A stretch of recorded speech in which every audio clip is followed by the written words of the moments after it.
Welcome to Now You're Talking. Today I'm joined by Tara Landis, founder of Bellrock, a hands on management consulting and training company based in Vancouver.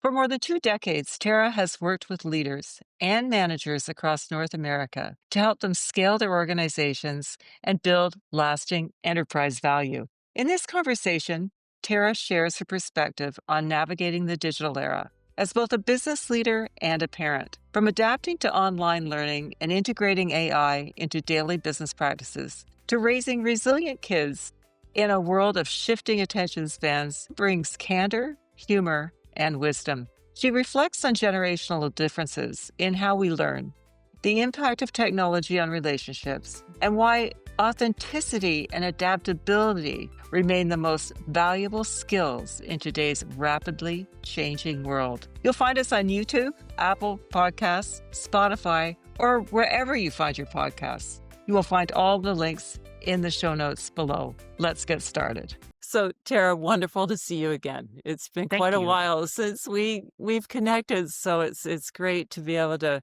see your face and hear your voice again. Yeah, likewise. It's wonderful. It's been a while, and I'm really excited to be here today. Well, thank you. And so, what we want to talk about today is really the digital era. So, you've been a business leader during the digital era, non digital to digital, and you've also raised two sons in the digital era. So, can you give us an overview about how you're navigating in this digital Yeah. time? Yeah, well, it's interesting my experience specifically as it relates to this because my one of my first real jobs after university was selling computers and computer products on the telephone to different bars and OEMs. It was business to business sales. But I didn't know anything about computers and computer products at all. And we had about 100,000 SKUs. And so there I was sort of working with computers for the first time. The company I was working with was not on the internet. We were actually the first wide-scale SAP implementation in the world.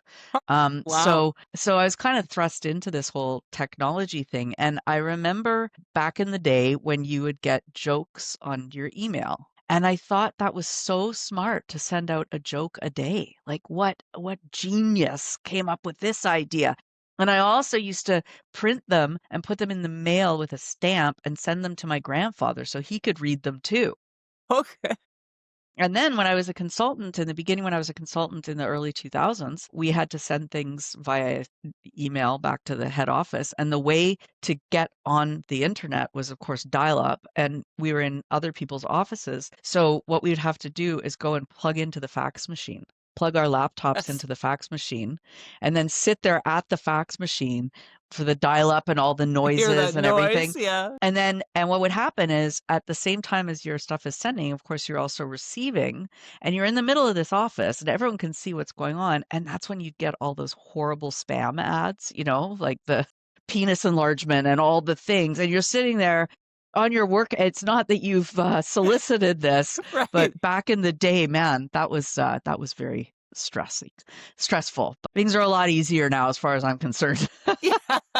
Well, that's interesting. So, first job out of university. And so, tell me in your career, you've gone along the whole journey. Yeah, So, yeah, and so now we're really into AI, right? And yes. I mean, who Yeah. knew? And in COVID as well, we run management training programs. And so Yes. before COVID, I knew in my heart that the training program could not be effective, not really, if it was delivered online. Except on March 2020, I had no choice but to Hmm. deliver online. And we had a Yes. cohort that was running. And I said to the kids, you're probably going to have a stay-at-home mom at this point because everything's going online now. We just had to adapt. And it turns out the program, from my perspective, is delivered much more effectively online than it was online like this, like still Yes. live, Live. Yes. but online instead of in a classroom. It's So, actually better. okay. So, tell me because you missed that social interaction. So, Not really. how is it better? Well, you don't if you construct it from first principles of delivering digitally. So we use about a third of the time in classes in breakout rooms where people are working together and participating and, getting to say their piece. So you can also bring people together from a lot farther away. Yes. time becomes much less of a constraint in the way that it used to be such a huge constraint. Yes. And you can also use so many different media. You can show a quick video and then you can do a quiz where people have to answer the questions. And you could do that in in a classroom. There was no point. You didn't need to. Now you're sort of running a TV show, an interactive TV show, Yes. instead of being a professor at the front of the class. Wow. When you look at the, because knowing who you are, you would have people rate their experience at the end of it. So how did the ratings? They're better. They're better. They're better. Wow. Yes. Huh. Yeah. No, people like it. Like they genuinely, a lot of people are concerned when they come, "Oh, I don't know if I can do that online. I don't know if I can pay attention. I don't know this. I don't know that." And that's true. You don't know. But once you get through it, you realize, "Oh yeah, this can be a really effective way to learn." And how Yeah. did you adapt to that? How did you sort of create that, change your mindset to make that happen? I mean, it was just 100% necessity. There, we just didn't have a choice. We were locked down, right? We were all locked Yes. down, the whole Yeah. world. So we had to do that because we wanted to finish the cohort. People had paid us, so we wanted to finish the classes. Mhm. And we also didn't have a lot else going on. So there was a lot of time to research and think about this. I mean, running classes online wasn't new in No. 2020. So No. there was a lot of research and data out there. I just never bothered to look into it. Right. And just making it interactive. Yeah, You took it exactly. Yeah, to a exactly. whole The whole 'nother thing had to be level. because interactive used to be, "What do you think? What do you you know, you could just do it. Yes. And I was never all that intentional about it. When we moved the program online, everything had to be so intentional. You couldn't wing it, Yes. and I think that's what made it better. Well, it sounds like it was a TV production in a Yeah, way, 'cause yeah, you then became the entertainers. exactly, and it's I gotta tell you, I'm a pretty strong introvert, and I love teaching these classes, but I need a nap afterward. It's a lot of Yes, energy you to have to bring, but be. you have to. That's your job. You're the Right. host, right? Yeah. You're the game show host, and you've got to bring people along with you. So on your LinkedIn, I think you said that you've put through 950 people or 950 students. Yeah, we just graduated another class. Actually, we're over 1,000 Oh, now. you're over 1,000. Yeah. So tell me about students, how their learning style has evolved and changed in this digital era, and how you've had to adapt Yeah. over and above the online experience. I think people just in general, and I'm not going to say this from like a scientific place, but my impressions are that it's a lot harder for people to pay attention, and it's a lot harder for people to pay attention for long spans of time. So we have to make things shorter and more bite-sized. And unfortunately, you do lose nuance in that. But with our classes, for example, every class, they come to class, but then every class is accompanied by a one-on-one coaching. Mhm. So we make sure that people are getting the value that is available to them by sort of reinforcing that learning. And then we do Kahoot quizzes and things to sort of just for a fun way to for them to reinforce again and again. It feels like we need more people need more repetition Huh. and in smaller chunks. Okay. And fun. It sounds And like fun. It's fun got to is be fun. important. I mean, Yeah. I think it always was. I don't think that's new. Yeah, but it is how you keep people engaged. Yeah. So that's from a student training perspective or consultant training. Is it consultant training that Well, you're that's doing? adults, adult learning Adult managers. learning. Yeah. What about business leaders and the digital era from your consulting perspective? How have things changed? The biggest change, and again, I mean, I remember doing projects where there was a CEO who had a woman that sat outside his office at a desk and printed emails and went in and then gave him his printed email. And then he would dictate and she would shorthand write what he said. And then she would go back to the computer and send the response. So from there, Okay, you are aging yourself now. well, I'm aging him anyway, but from there, we are now at a place where I actually have this sticky note. I don't know if you can see it, but I have Yeah, I this can see it. sticky note. Yes. Well, it says, What does "What does AI think? AI think?" Yes. Because that's what I always want to know now. Uh, What does AI think? anytime I have a question about anything, AI is my go-to thinking partner. Where it used to that we couldn't. I mean, Yes. I used to write papers from the encyclopedia. When I was in grade 4, we had to do a Yes. project on a famous person, and we were getting the Funk and Wagnall encyclopedias from the grocery store, so you had to buy a certain amount, and then you got the next encyclopedia, and we only had A, so I did Alexander the Great because that's the only one we had. That's so funny. My goodness. And it's just totally different now. Now I have this being that I can speak to that has this access to so much information. They don't always get things right, but Yes. neither do humans.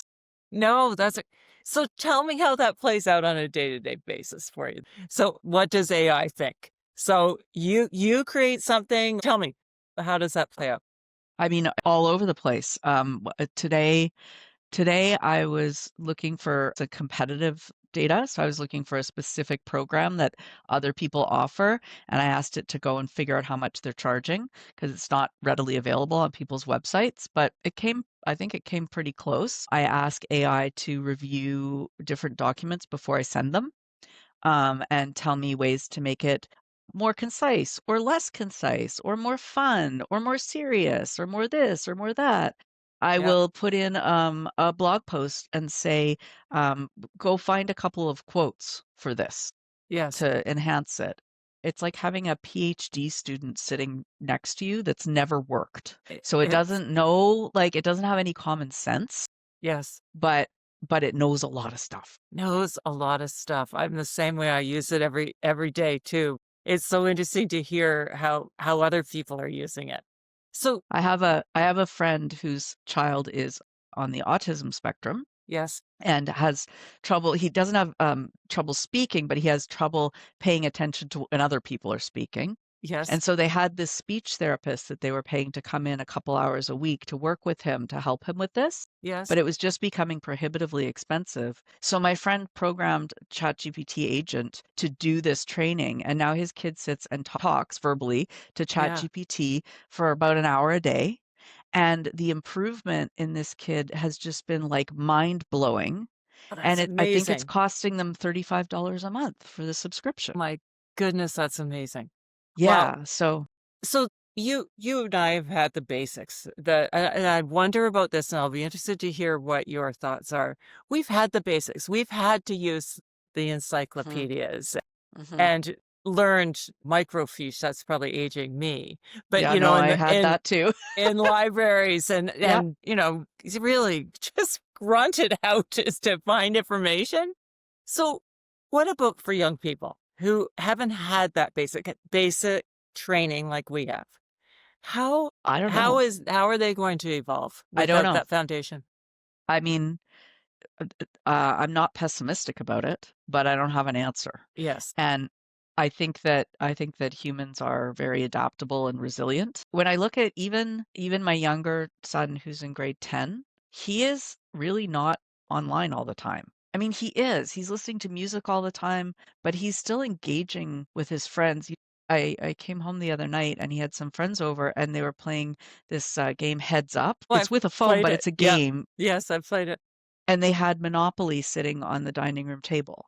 So, like, they are online, but they're also not online. I think humans kind of figure it out. I think we're smart enough to figure it out. I don't know Yeah. how, but I think we are. And is that encouragement from you and your no?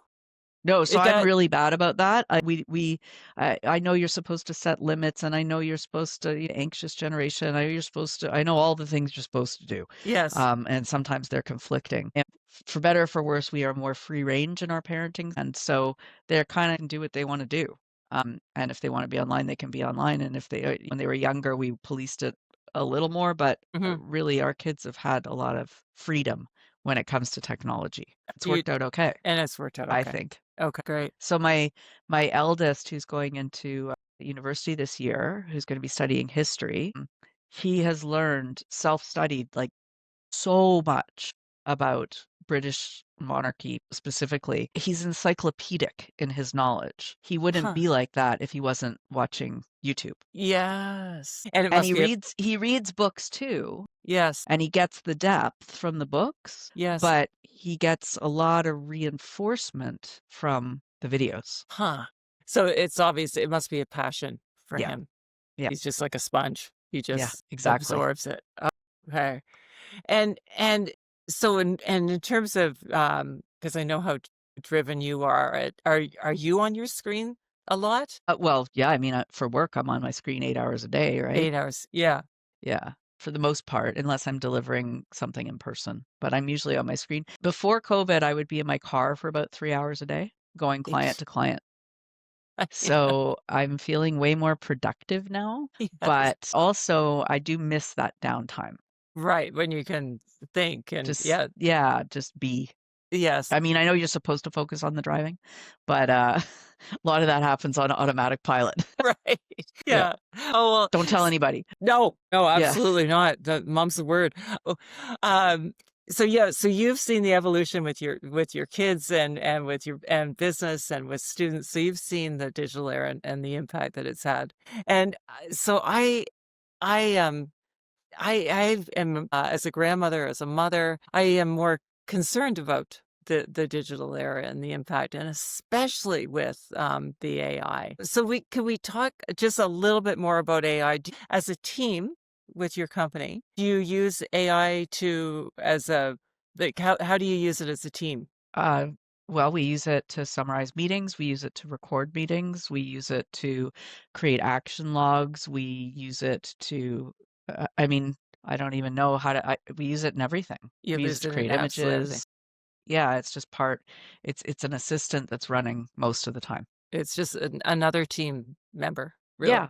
Yeah. yeah. Okay. Well, and I think that's really positive, and I'm encouraged by the fact that you think that we're smart as humans and that we can figure it out, and Well, that we have to. we do. I know. I So, yeah, yeah. yeah. And, necessity is always the mother of invention. And so, COVID, as I said, I thought we were all gonna just be staying at home, and it turned out that we could do this on the computer even better than we were doing it before. Yes. We just sort of have to be positive and open-minded because what other choice is there? And adaptable. Yeah, yeah, yeah, because we never know what is around the corner. And we'll make mistakes. I was Yes. talking about being that wide scale SAP involved in that Yes. implementation. Also, when I did my MBA at the turn of the century, we were the first wide scale implementation of Wi-Fi in a school. And so we were the first cohort to have Wi-Fi in class. And we were all required to have laptops. It was a new thing Oh, that took you were requirement. progressive. And we had these, like, big bricks that we'd plug into the laptop, and then that gave you Wi-Fi. And boy, that was not helpful for learning, I'll tell you that. We were just chatting the whole time. It was so new, right? We didn't Yes. I mean, there were cell phones, but nobody had one. And we were all just chatting the whole time on Yahoo Messenger and playing Keener Bingo and all these different things. That was not good for learning. But now we know better, right? Now we know Right. you can't have 17 tabs open at once. So being on the cutting edge of that was maybe a little challenging, but we learn and adapt. Okay, well, Yeah. you're giving me great hope, Tara. Good. So, but as I mentioned before we got started, I've created a board game called Now You're Yeah. Talking, and I'd like to ask you a few questions in the board game. And the reason why I created it is I fear for this generation. So when I hear you talking about your positive perspective, that does give me encouragement. This game is for people between ages 8 to 98.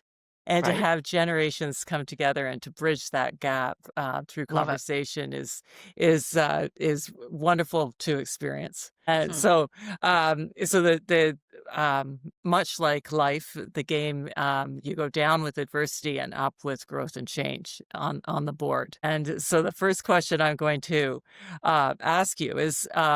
Out of the growth and change, what strengths do you have when overdone becomes a weakness? When overdone becomes a weakness, Yes.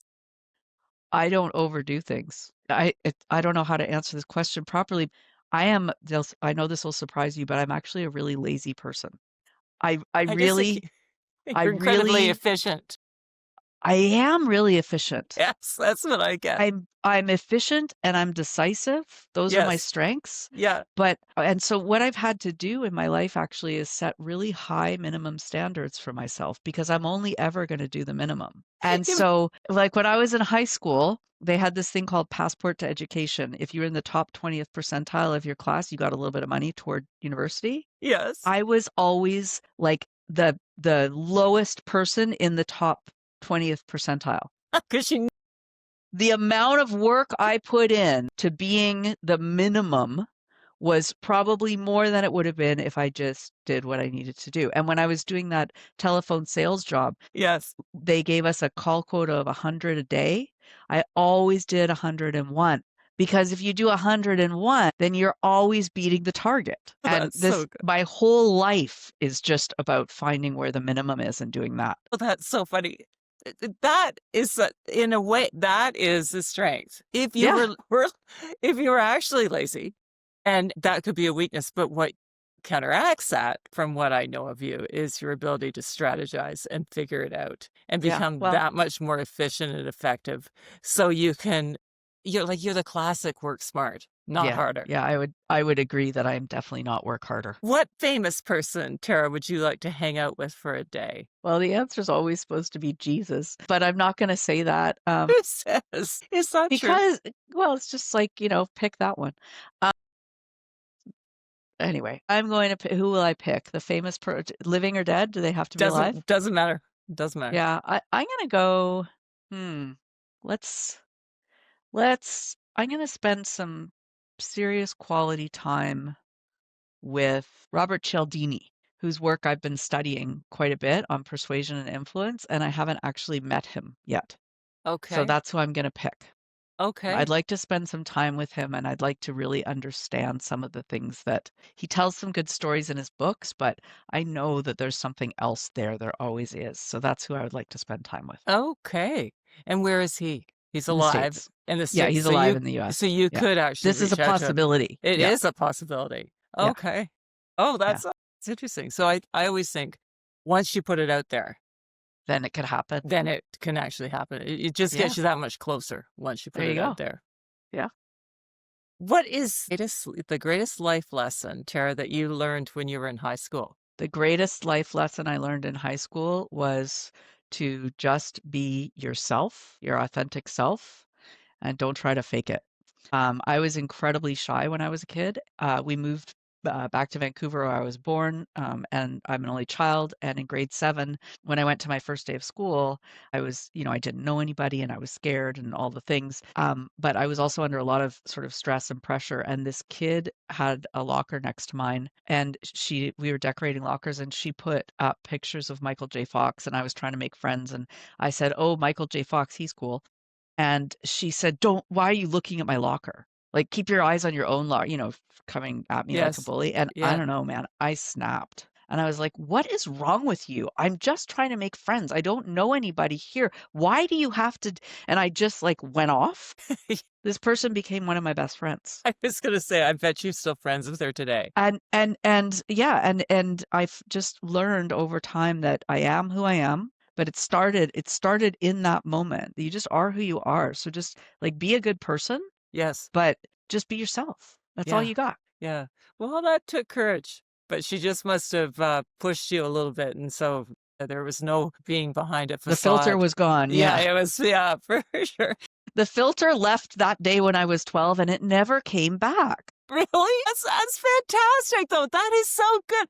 Because I do firmly believe that stuff that happens in high school, and it all comes from top Oh, yeah. grading. It's from Yeah. interviewing hundreds and hundreds of candidates. That stuff that happens, and top grading says it repeats throughout career. I just think it repeats throughout your whole life over and I over agree. again. You're gonna what food memory transports you back in time or across the globe? Well, the thing that just popped into my mind is icebox cake. So Okay, tell me icebox more cake about that. is a family recipe that we have on the Jewish New Year every year. That's the tradition. And the youngest 4 people at the table get the corners because that's where the most icing is. That's the best part of the cake. Is that a And family tradition, that the corners? yeah, Yeah, okay. Yeah, and so, I don't know, that's just what that special you only get it once a year, but you get it every year, and it's called icebox cake because Icebox cake. they had to make it when they had ice boxes, like, before refrigerators, because it has a lot of whipped cream. It is amazing, isn't it, how food is connected with Mhm, emotion, and you mhm, can just go absolutely. there in a second.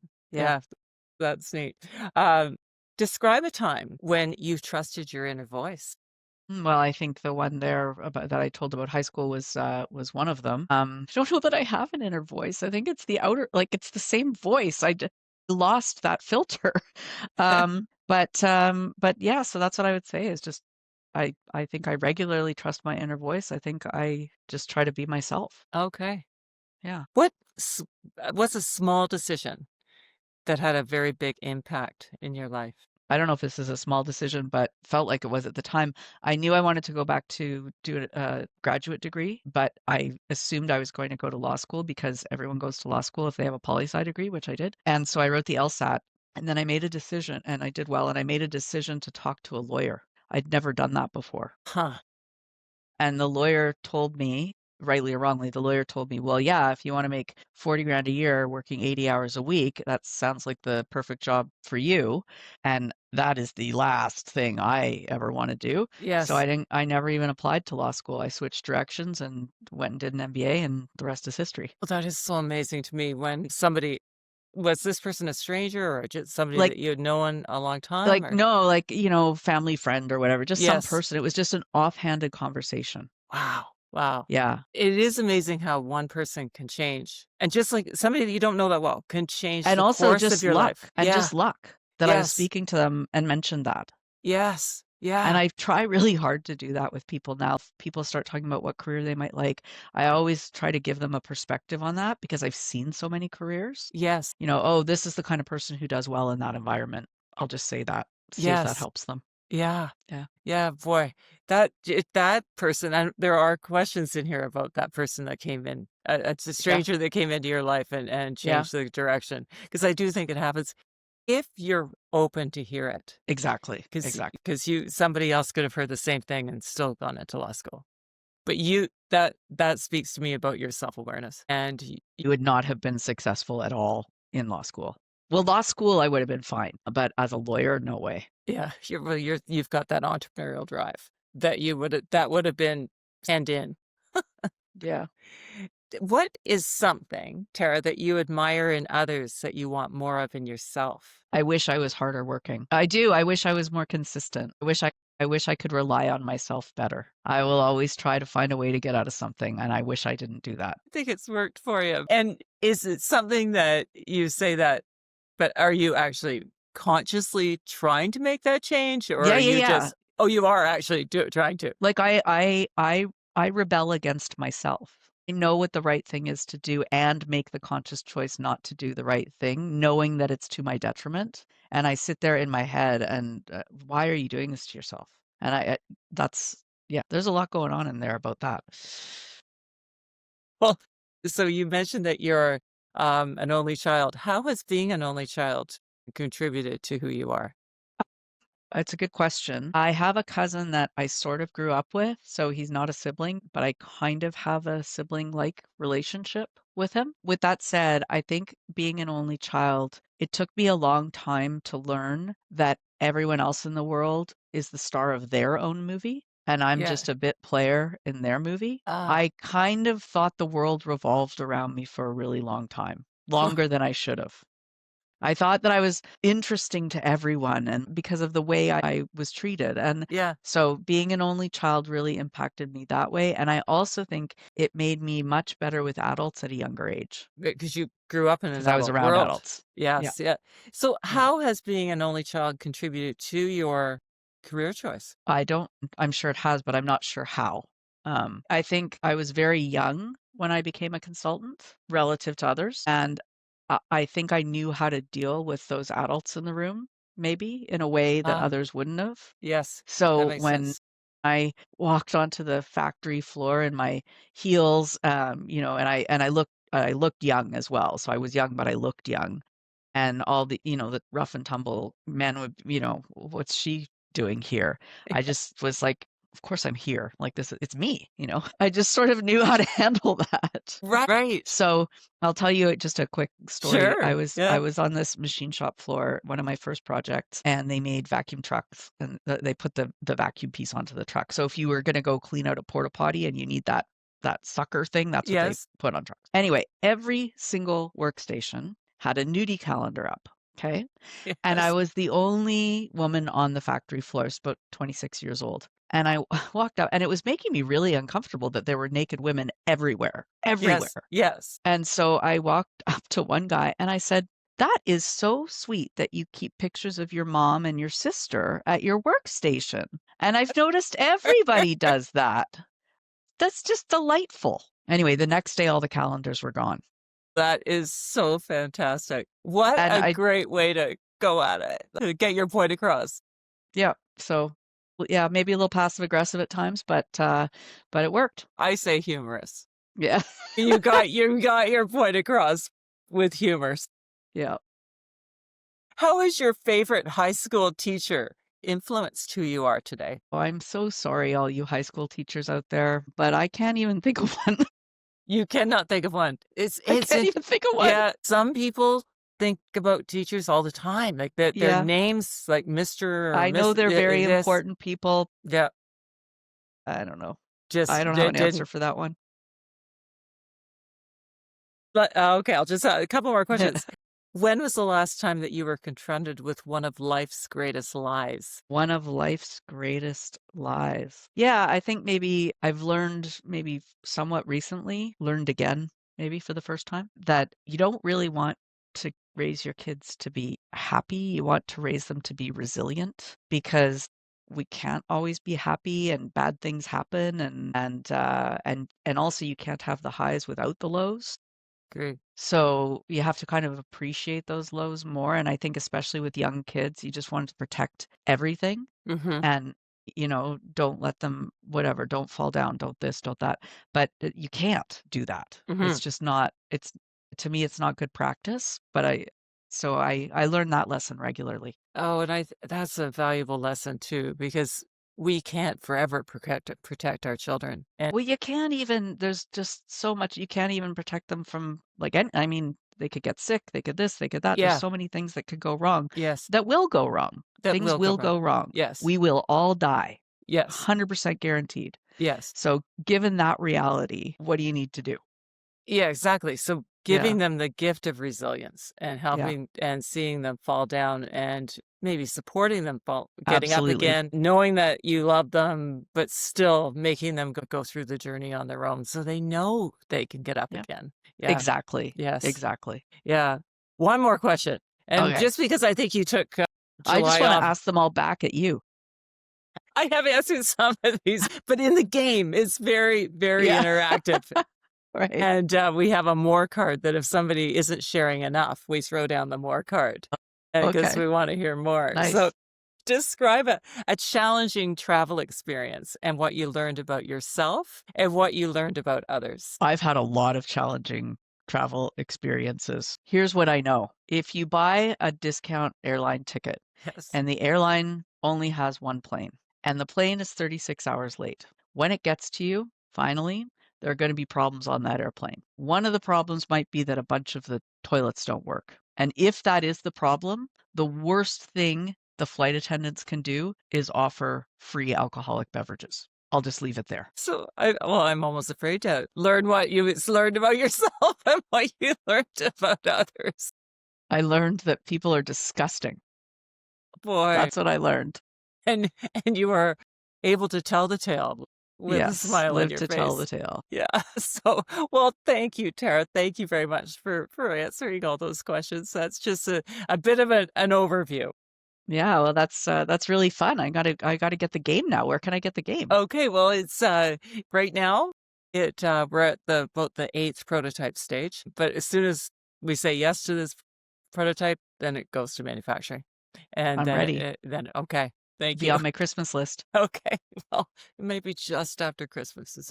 It'll be on a slow boat from China. So Right. anyway, aimed for Christmas, but things don't always happen the way we want them to. But it'll be early, hopefully early 2026. Great. Yeah.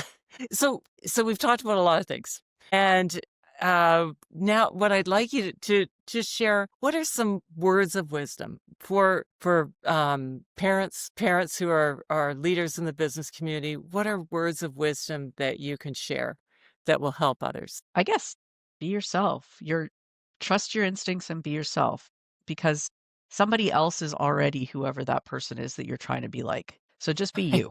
Right. That that just goes back to your high school experience, doesn't it? Yeah.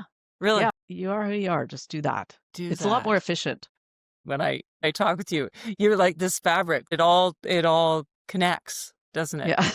That's the hope. Well, it's not always the case. Any other things that you'd want to share in terms of raising young kids? Is that what you say to your boys all the time? I also would just say don't panic. I Don't know I panic. panicked a lot for a long time, and there are a lot of resources out there that can help you. And when all else fails, if you can solve a problem with money, just do that because there are so many problems you can't solve with money. And I know this sounds really privileged, but when I had my first child, I had a lot of trouble nursing. And so we hired a lactation consultant. Hmm. That was a really smart thing to do. There are people out there who can help with all sorts of things. If you can hire somebody to help you with a problem, do that because that's the easiest way to get through Yes, it. and then it takes the burden, doesn't it, Yeah, from well, now you off got a your buddy shoulders? Yeah, and then you don't feel alone on the journey. and they know how to do it. They know how Yes, to do things that you don't know how to do. And that doesn't mean you're bad or you're useless or you didn't study hard enough or any of those things. yes, Just we all have our own expertise. yes, So if there's somebody you can hire to help you to do anything, and just do that. yeah, words to live by. That's great, Sarah. Well, thank you. Thank you very much for Thank being a you. guest on my podcast, and I look forward to seeing you in person. What a thought-provoking conversation with Tara, founder of Bellrock. Her reminder that we learn and adapt is a powerful takeaway for anyone navigating the challenges of the digital age. Whether it's leveraging AI as a thinking partner, reshaping education for shorter attention spans, or teaching our kids resilience over comfort, Tara's insights highlight the importance of authenticity, adaptability, and trust in ourselves. Her journey from growing up in a non-digital world to leading organizations through today's fast-paced changes shows how challenges can become opportunities for growth. If you enjoyed this episode, remember to subscribe, share, and keep the conversation going. And as always, keep connecting, keep asking questions. Now you're talking. Let the conversations begin.